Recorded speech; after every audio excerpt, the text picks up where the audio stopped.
उसे उतनी अधिक भागवतिक शक्ति प्राप्त होगी। ध्यान दीजिए, जो जितना अधिक नाम जप करेगा उसे उतनी ही अधिक भागवतिक शक्ति प्राप्त होगी। जितनी अधिक भागवतिक शक्ति प्राप्त होगी उतने अधिक निर्विकार होते जाओगे। बहुत पॉइंट की बात है। सब कहते हैं हमें ये विकार ये रोने की घिघियाने की जरूरत नहीं है, ताकतवर बनने की जरूरत है। ताकत है भगवान नाम जप। फिर सुनो, जो जितना अधिक नाम जप करेगा उसे उतनी अधिक भागवतिक शक्ति प्राप्त होगी। जिसकी जितनी अधिक भागवतिक आध्यात्मिक शक्ति जागृत होगी उतना ही वो निर्विकार होगा।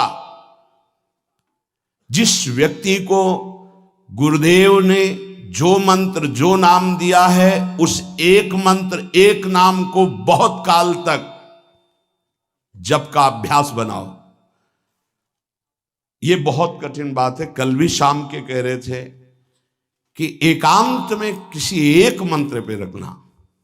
इसकी चाल है, पकड़ी गई चाल। जब मंत्र में लगे तब पद की बात कर रहा है, पद चलाओ। जब पद में लगे तो नाम की बात कर रहा है, नाम चलाओ। जब नाम में लग गए तो कहता मंत्र चलाओ। इसकी बात मत सुनो। एक जगह पकड़ लिया, अब नाम चल पड़ा। अपने लोगों का जैसे अब नाम चल पड़ा तो पवित्र हैं अपवित्र हैं मंत्र में नहीं पहुंचेंगे, सीधे नाम में लगे हुए हैं।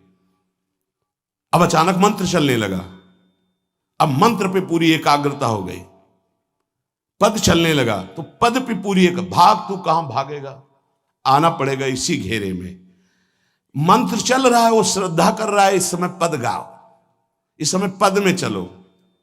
बार बार विक्षेप बिल्कुल नहीं सुनना, बार बार मंत्र।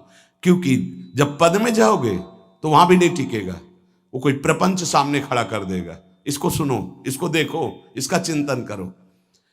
माला ले लिए, चलो पार्क में टहल के गली में टहलते, बालकनी में खड़े हो जाते हैं, पूरी एकाग्रता रहेगी। हाँ, फंसाएगा किसी चित्र में, चिंतन में फंसाएगा। बहुत साधक को सावधानी की जरूरत है।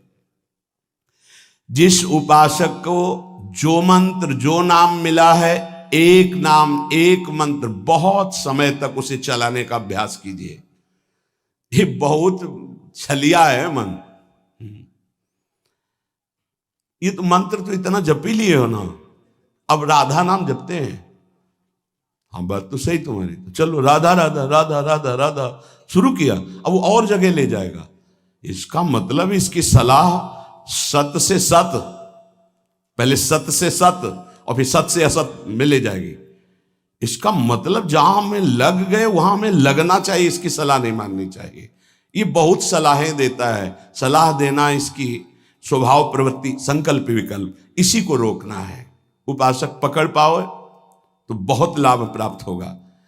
सब इस समय हमें ये नहीं देखना कि मानसिक से कितना लाभ है, उपांशु से कितना, ये सब बातें मत देखो। अरे वाचिक से 10 गुना उपांशु, उपांशु से 100 गुना मानसिक, ये गुना उना हमें नहीं चाहिए। इस समय हमें भगवदाकार वृत्ति करनी है। हमें कोई लाभ हो हानि हो गुना से मतलब नहीं।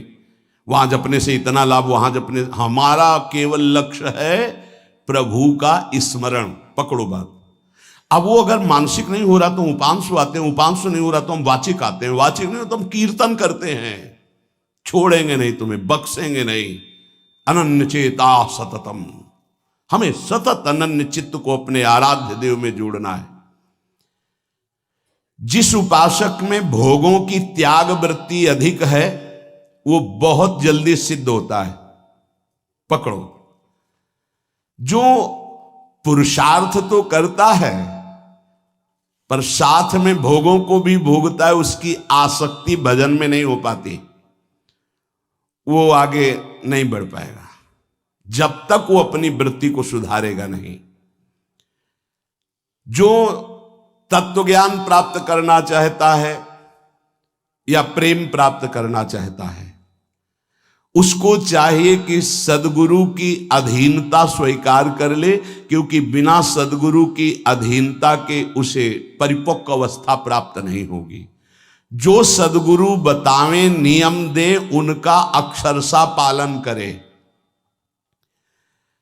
जब सदगुरु की कृपा से अधिक जप होने लगता है तो शरीर के परमाणु नामाकार मंत्राकार हो जाते हैं। जैसे आपको सत्संग में याद हो बताया कि पूज्य बाबा श्रीधर जी के जब चरण चापने 8 बजे रात्रि के जाते थे तो चरण स्पर्श करते ही ऐसा लगता मशीन फिट हो गई हृदय में, मंत्र ऐसे चलने लगता। तो अधिक समय बाबा की समीपता में बिताने की कोशिश करते, पर वो जब एकदम भाव में डूब जाते तो अपने लोग छोड़ के चल देते थे, विक्षेप ना पहुंचे उनको। बड़ी उत्तम अवस्था पूज्य बाबा की, बड़ी उत्तम अवस्था। भजन और दैन्यता ये 2 जीवन में उनके बहुत जोर की थी। कहीं कोई किसी भी तरह का अभिमान नहीं, और दैन्यता की मूर्ति। और भजन के तो इतने भूखे कि रात दिन करने पर जो वैष्णव जाए उससे यही भिक्षा मांगते थे, राधा रानी से प्रार्थना कर दो कि थोड़ा भजन बन जाए।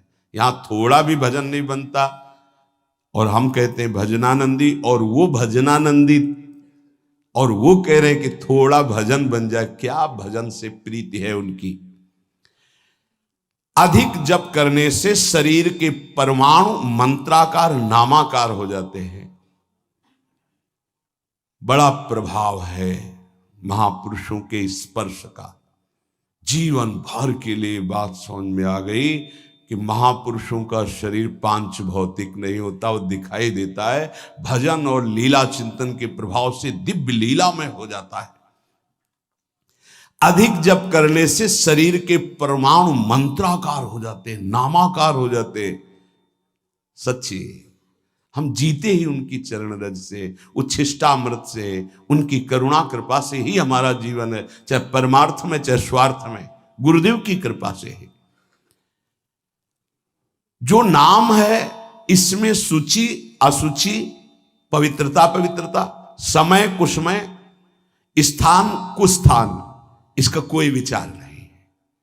लेकिन मंत्र में इसका विचार। मंत्र नहीं चला सकते कि शौचालय में बैठे मंत्र जप रहे हो, या आप लघु शंका करते हुए मंत्र जप रहे हो, या आप शौचालय लघु शंका से निवृत्त होकर पवित्र नहीं हुए, वही कपड़े जो शौच में वही आप नहीं, ऐसे नहीं, फिर आपकी बुद्धि विकारग्रस्त हो जाएगी। ये महापुरुषों के निर्णय है।